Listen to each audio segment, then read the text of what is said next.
E aí, gente, a NEM Science aqui.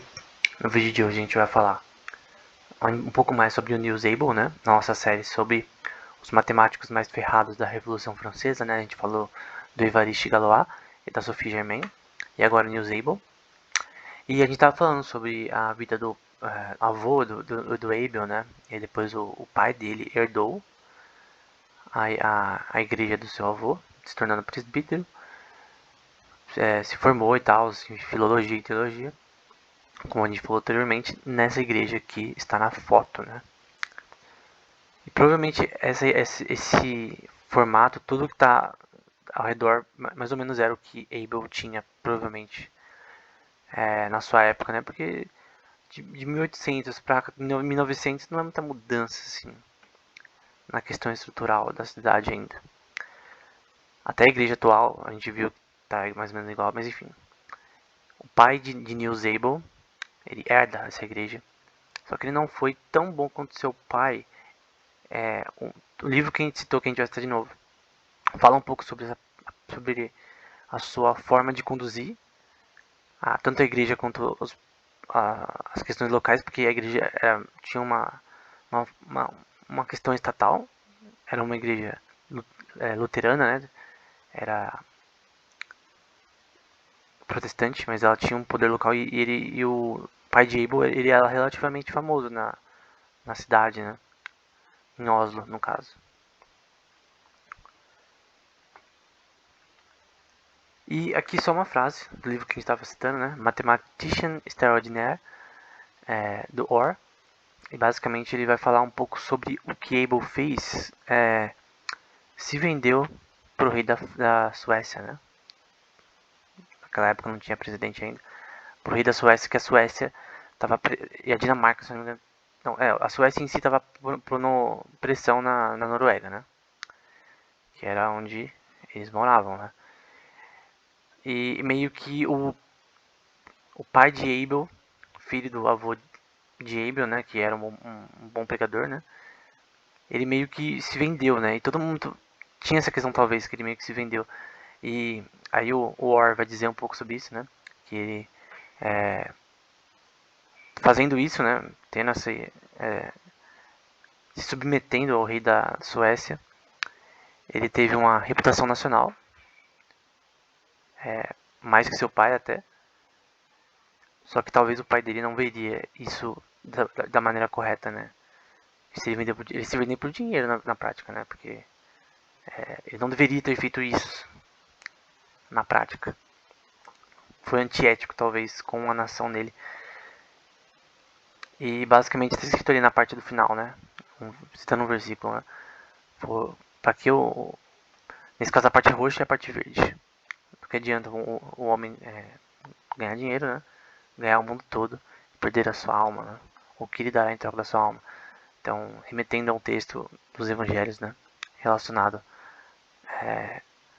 Na prática, uma interpretação boa é que, tipo, nenhum dinheiro do mundo pode ser mais que uma alma, né? Uma alma vale mais que o mundo todo. Seria uma forma judaica de ver, né?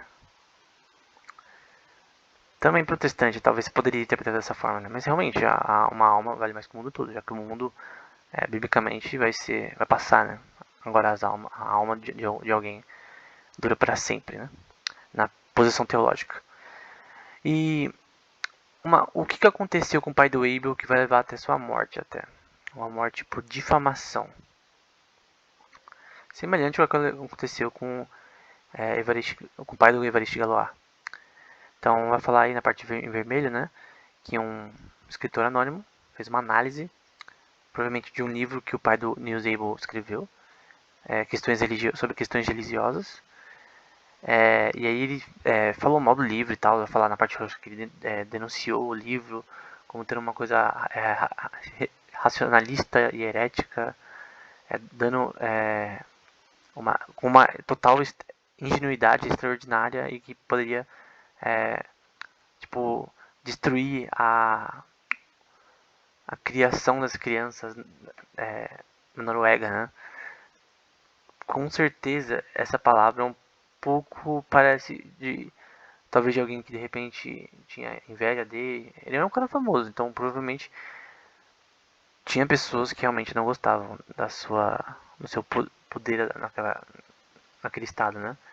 Ele não era tão moralmente correto como seu pai, mas o escritor aqui do livro ele vai falar bem também sobre ele, né? Sobre o pai de Hipple, né? Que embora as outras biografias só falem mal, na verdade o que ele vai dizer é que na verdade ele era considerado um bom presbítero no caso, né? Mas os problemas começam, né? A visão mais conhecida dele, e provavelmente isso não remete à verdade sobre o pai de Abel, mas provavelmente foi a pressão local de certos indivíduos anônimos de repente que estavam tentando fazer ele cair em desgraça, né? Então, assim como o pai de Galois também. É estranho, né? Coisas são bem relacionadas entre um e outro, né?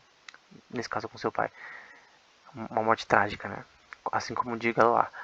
Aí vai falar que o pai de Abel, ele terminou a sua carreira política, entre aspas política também, porque o presbítero tinha uma relação política, até porque é extremamente famoso na nossa região. Caiu em desgraça, né? Por fazer falsas acusações aos colegas e tal, de uma forma que foi eleito, né? Em 1818. É uma coisa que acontece até hoje, né? O político para se eleger, né? Falar mal dos outros. O cara tá fazendo isso, outro tá fazendo coisas de repente que nem são verdade, né? Ou você pega os podres da pessoa do passado. Normalmente é uma técnica política até usada hoje, mas é imoral, obviamente. E ainda mais por ser presbítero, tá? E outra coisa também, que talvez seja verdade, porque isso até o pai dele vai falar sobre isso no livro também, sobre os hábitos, né, de bebida, né, do, do pai de Abel e até da sua esposa, vamos dizer. Mas pode ser que isso poderia também ter sido uma forma de difamação das pessoas que não gostavam da família dele. Então, de repente, nenhuma das coisas que falam mal da família de Abel sejam verdade. Então, tem que ver acuradamente o porquê de tudo isso. Mas com certeza por ele ter se pedido ao rei da Suécia e por de repente pela sua fama que ele ganhou por causa disso, seu status subiu, né? Talvez essa difamação tenha sido por isso, né? E levando ele a realmente, de repente, até uma depressão, algo do tipo. Que ele morreu e tal. Com o Abel um pouco jovem, né? Relativamente jovem. Então, uma desgraça, né? Então, as pessoas começaram a falar mal dele, principalmente pessoas conhecidas. E aí, aos poucos, foi correndo a família de Abel, né? E o pai dele morreu. E a família ficou em pobreza, né? A Noruega, naquela época, teve até guerras relacionadas com a Suécia que ferrou demais a população, deixando ela empobrecida, né? Então, todo mundo estava ferrado naquela época na Noruega, especificamente na cidade de Abo. Então, esse era um problema bem intenso, né? E agora, perdendo o pai, aí ficou ainda mais difícil para a família de Abo. Ele estudou, primeiramente em Oslo, na Catedral de Oslo, na universidade.